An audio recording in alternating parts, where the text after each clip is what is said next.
चलिए next question देखते हैं। x equal to cube root of 7 plus 3 then the value of X cube minus 9x square plus 27x minus 34। अब इसमें कई बार हम क्या मिस्टेक कर सकते हैं कि हम डायरेक्टली x यहाँ उठा के रख दें। अगर हम ऐसा करेंगे तो हमारा बहुत टाइम बढ़ जाएगा। इसकी जगह इसका सिंपलेस्ट तरीका ये था कि मैं इसको चाहूँ तो ऐसा लिख सकता हूँ x minus 3 equal to cube root of 7, right. बिल्कुल बेसिक रूल्स क्लियर होना चाहिए। अब यहाँ दोनों तरफ क्यूब कर दिया तो ये होगा x माइनस, क्योंकि आपको समझा रहा हूँ इसलिए स्टेप लिख रहा हूँ, 3 का होल क्यूब इक्वल टू 7। अब a माइनस बी का होल क्यूब क्या होता है, a cube minus 3a square B plus 3ab square minus of B cube. अगर मैं इसको ओपन करूँ तो ये होगा a cube minus 3 into 3 9 X square plus 9 into 3 27 X minus 27 equal to 7, right. अगर मैं इसको भी इधर लाऊं तो X cube minus 9x square plus 27x minus 34 equal to 0। अब आप ध्यान दें, आपसे यही पूछा था तो आंसर विल बी 0। तो यहाँ पे आंसर क्या हुआ, 0। अब सपोज आप इस क्वेश्चन को इस तरह से ना करके ऐसा करते तो क्या होता, देखिए आप x की जगह लिखते 7 की पावर 1/3 प्लस 3 का होल क्यूब माइनस 9 इंटू 7 की पावर 1/3 प्लस 3 का स्क्वायर प्लस 27 7 की पावर 1/3 प्लस 3 माइनस 34। इसको करने में आपको 5 से 10 मिनट लग जाते हैं। आप जहाँ पे 5-6 क्वेश्चन कर सकते थे, आप सोचिए वहाँ पर आप एक ही क्वेश्चन कर पाएंगे। तो बहुत इंपॉर्टेंट है कि हमारा टेक्निक क्या हो। पेपर एनालिसिस का भी यही पर्पज़ होता है मेरा कि आप टेक्निक समझ पाएँ कि हम किस तरह से शॉर्ट तरीके से क्वेश्चन को सॉल्व कर सकते हैं। तो केवल हमें ये करना है कि 3 को यहाँ लेके आए और दोनों तरफ क्यूब कर दिया। क्यूब करा तो यहाँ पर a power m whole power n equal to a power mn होता है। तो ये हो गया x माइनस 3 का क्यूब इक्वल टू 7। तो और फिर ओपन कर दिया क्यूब को, तो ये हमको रिजल्ट मिल गया। नोट करिए। चलिए नेक्स्ट क्वेश्चन पे आते हैं। क्या है नेक्स्ट क्वेश्चन, अगर देखें हम, a can do a piece of work in 12 days. Time in work का क्वेश्चन है। ए एक काम को 12 डेज में करता है and B can in 24 days, और बी उसी काम को डबल टाइम लेता है, 24 डेज में करता है। If they work together in how many days will they finish the work. ये सबसे इजीएस्ट क्वेश्चन होता है। ए एक काम को कितने दिन में करता है, A can finish same work in 12 days. तो 1 डे वर्क क्या होगा, ए 1 डे वर्क, बस सारा खेल इस पे है। 1/12 ये समझाने के लिए स्टेप। बी का 1 डे वर्क कितना होगा, 1/24। ए प्लस बी दोनों जब मिलेंगे तो 1 डे में कितना काम करेंगे, 1/12 plus 1/24। LCM will be 24। 2 plus 1 3/24 means 1/8। इसका मतलब ये हुआ कि 1/8, राइट। ये एक दिन में वर्क हुआ तो टोटल डेज इसका हमेशा रेसिप्रोकल होता है, तो 8 days is the right answer. तो answer will be 8 days. Note करिए। चलिए नेक्स्ट क्वेश्चन पे आते हैं। क्या है नेक्स्ट क्वेश्चन, देखिए। The average age of husband wife and their child 3 year ago was 27। 3 साल पहले हस्बैंड वाइफ और उनके बच्चे की जो एज है वो एवरेज है 27। एवरेज हमेशा याद रखिए sum of all observation upon number of term होता है।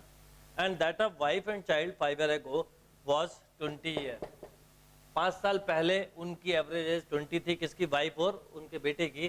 The present age of the husband, बिल्कुल सिंपल है। देखिए 3 साल पहले की बात कर रहे हैं अपन। प्रेजेंट एज हस्बैंड की H, वाइफ की W और सन की S ले ले, राइट।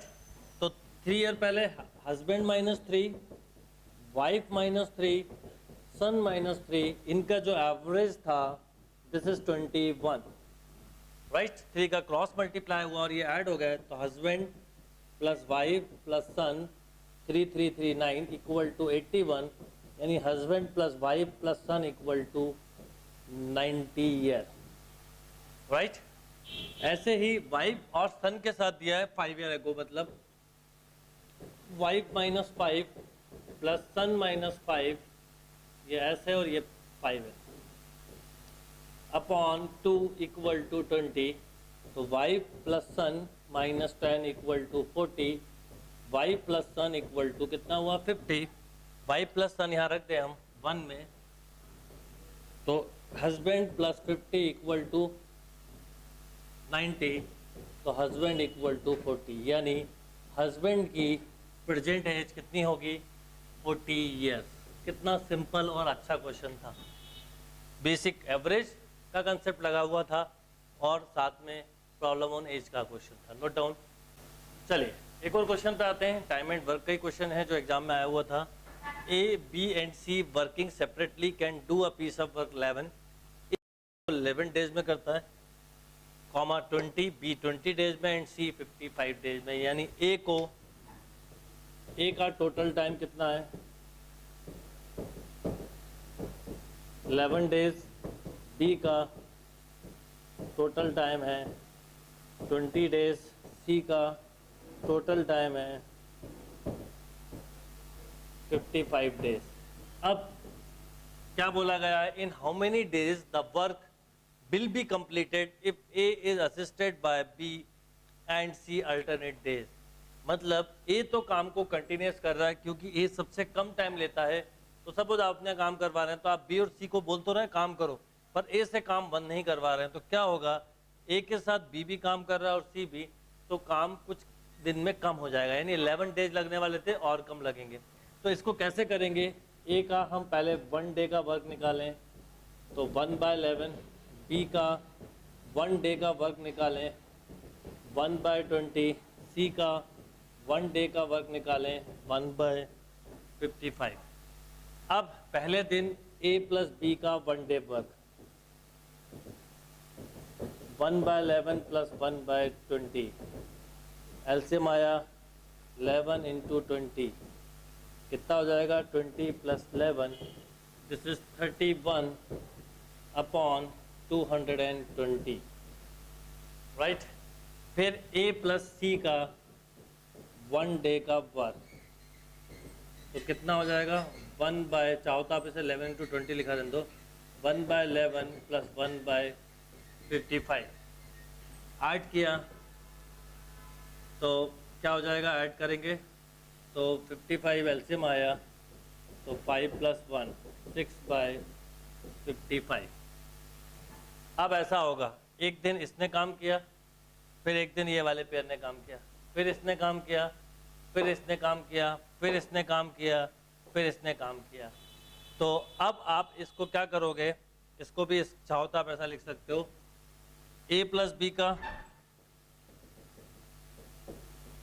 1 डे वर्क, मैं आपको तरीका बताता हूँ, 31/55 इंटू 4 लिख सकते थे आप। बी प्लस सी का 1 डे वर्क 6/55, राइट।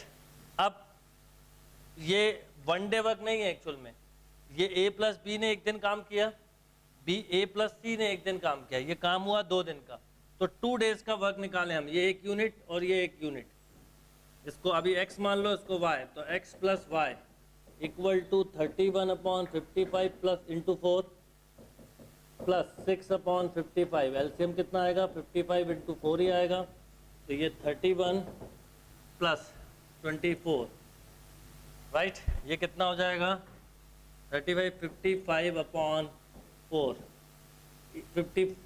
55/55 इंटू 4 यानी 1/4 बचा, यानी 2 दिन में वो 1/4 काम कर लेते हैं, तो 2 दिन में 1/4 कर लेते हैं, तो इसका मतलब इसका आप 4 ऊपर आ जाएगा, तो 4 यूनिट हुई, 4 यूनिट मतलब 8 डेज, यानी उनको टोटल दिन की बात करें तो 8 दिन लगेंगे। x प्लस वाई मिला के ये 2 डेज हुआ, 2 डेज हुआ, तो 2 डेज में 1/4 वर्क, तो अगले 2 डेज में 1/4, अगले 2 डेज में 1/4, अगले 2 डेज में 1/4, तो टोटल टाइम लगेगा 8 डेज। नोट करिए 8 डेज। चलिए एक ट्रिग्नोमेट्री का बहुत ही बेसिक क्वेश्चन आया हुआ है, if cos theta plus sec theta equal to √3 then the value of cos cube theta plus sec cube theta. बिल्कुल सिंपल है, देखिए क्या करना है, ट्रिग्नोमेट्री जब भी एसएससी में आएगा तो 9th-10th लेवल का आएगा। Cos theta into sec theta 1 होता है, याद रखिएगा। और यहाँ पर अगर हम a cube plus b cube का फॉर्मूला लगाएं तो a cube plus b cube होता है ए प्लस बी का whole cube minus 3ab into a plus b, right. या तो ये लगा लें या a cube plus b cube equal to ये भी होता है a plus b into a square plus b square minus a b. अभी अगर अकॉर्डिंग टू क्वेश्चन देखें तो ये फॉर्मूला लगाना हमारे लिए बेटर ऑप्शन है। तो हम क्या करेंगे, cos cube theta plus sec cube theta को हम लिखें a cube plus b cube से, तो cos theta plus sec theta का whole cube minus 3 cos theta sec theta into cos theta plus sec theta. क्या फ़ायदा हुआ, आपके पास की ऑलरेडी वैल्यू थी, कितनी थी, √3, तो ये हुआ √3 का क्यूब माइनस 3, ये 1 हो गया एंड दिस इज √3। अब ये भी कितना हो गया, 3√3 minus 3√3, answer will B 0, answer will B 0। कितना सिंपल था, ये भी फॉर्मूला लगा सकते थे, पर जिस समय जो फॉर्मूला सबसे कम स्टेप ले हमेशा वही फॉर्मूले का यूज करिए। Note down. चलिए नेक्स्ट क्वेश्चन पे आते हैं। क्या है नेक्स्ट क्वेश्चन, देखते हैं। A train 150 meter long takes 20 seconds to cross a platform 450 meter long. The speed of a train in kilometer per hour. कितना सिंपल क्वेश्चन है, समझिए। आपके पास ये 450 मीटर का प्लेटफॉर्म है, ट्रेन यहाँ से स्टार्ट होती है जो कि 150 मीटर लॉन्ग है, राइट। ये ट्रेन है जो 150 मीटर लॉन्ग है, इसको क्रॉस करती है 20 सेकंड में। अगर हम लॉजिकली देखें, जब इंजन इस पॉइंट से आएगा और एंडिंग डिब्बा इस पॉइंट से एंड होगा तो ट्रेन कंप्लीट निकलेगी, यानी जब ट्रेन यहाँ आ जाएगी तो 150, यानी टोटल जो डिस्टेंस हुआ वो हुआ 600 मीटर, राइट।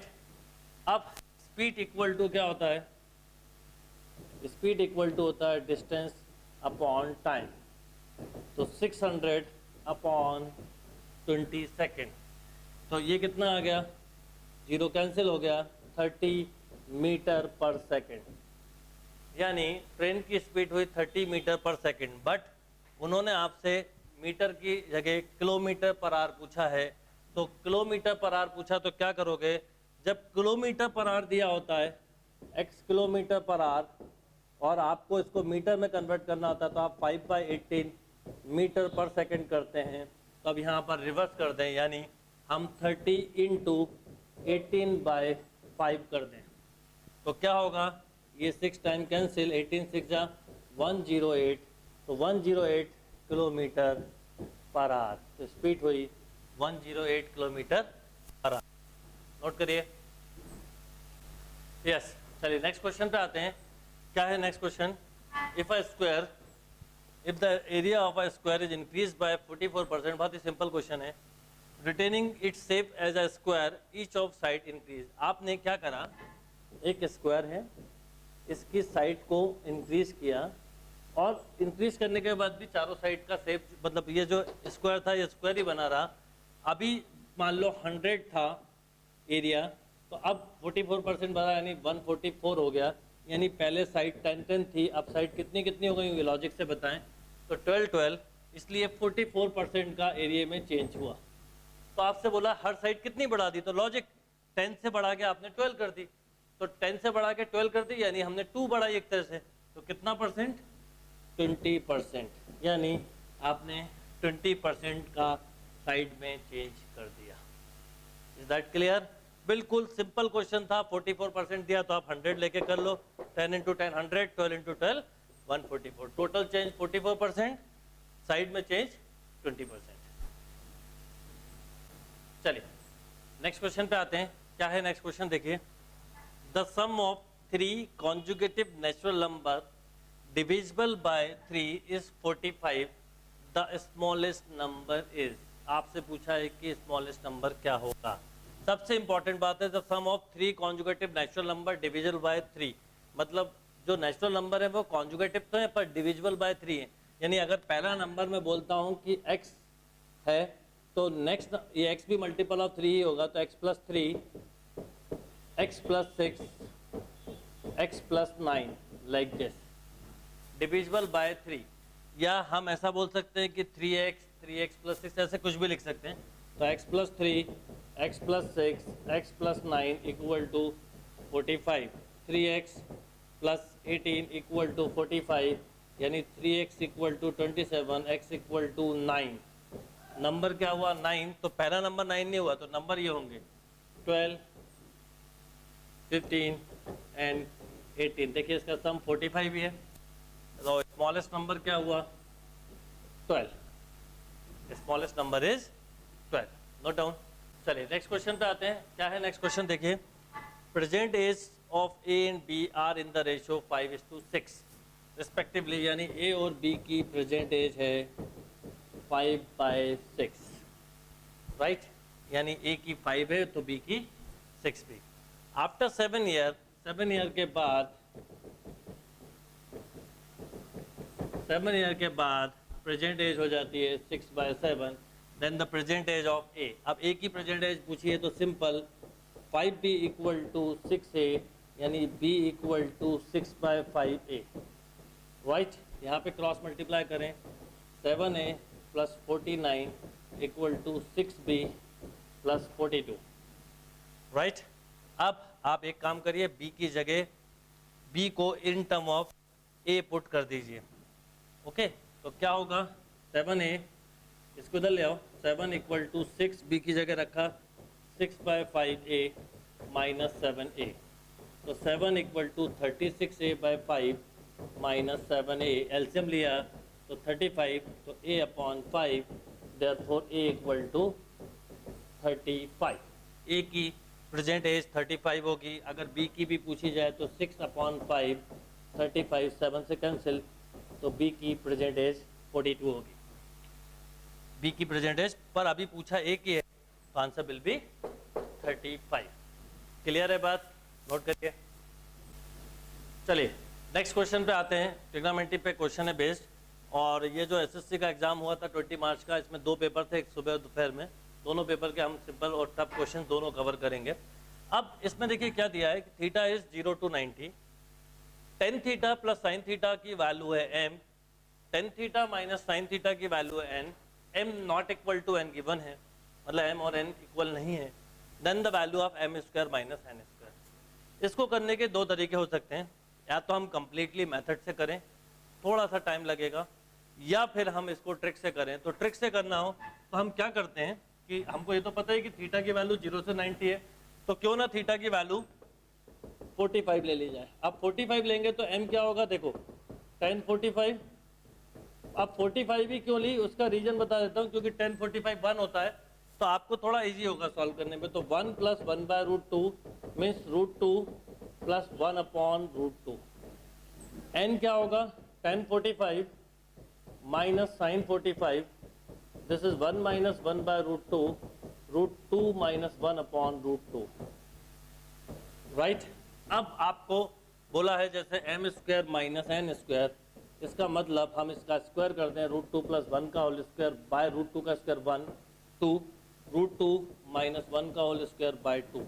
एलसीएम सेम आएगा, तो हम इसको सॉल्व करेंगे तो a + b + 2ab, इसको करेंगे तो a - 2ab + b square, a² - 2ab + b square, a² + b square + 2ab by 2। अब देखो 2 + 1 3 से 3 कैंसिल, और ये जुड़ गया, तो हमको मिला 4√2/2, यानी 2√2। अब 2√2 जो ऑप्शन आंसर दे वो करेक्ट है। अब ऑप्शन से एक चीज समझ में आ रही है कि √2 आ रहा है, इसका मतलब इसमें √2 आएगा ही नहीं, इसमें भी नहीं आएगा, इसमें भी नहीं आएगा, तो बचा बी ऑप्शन। अब बी को समझें, m × n करें तो क्या होगा, √2 + 1, √2 - 1 bye √2 × √2, a + b, a - b, a² - b square upon this, then 1/2। अब आप बताइए 4√1/2, यानी 2 × 2 अपॉन √2 लिख सकते हैं, दिस इज 2√2।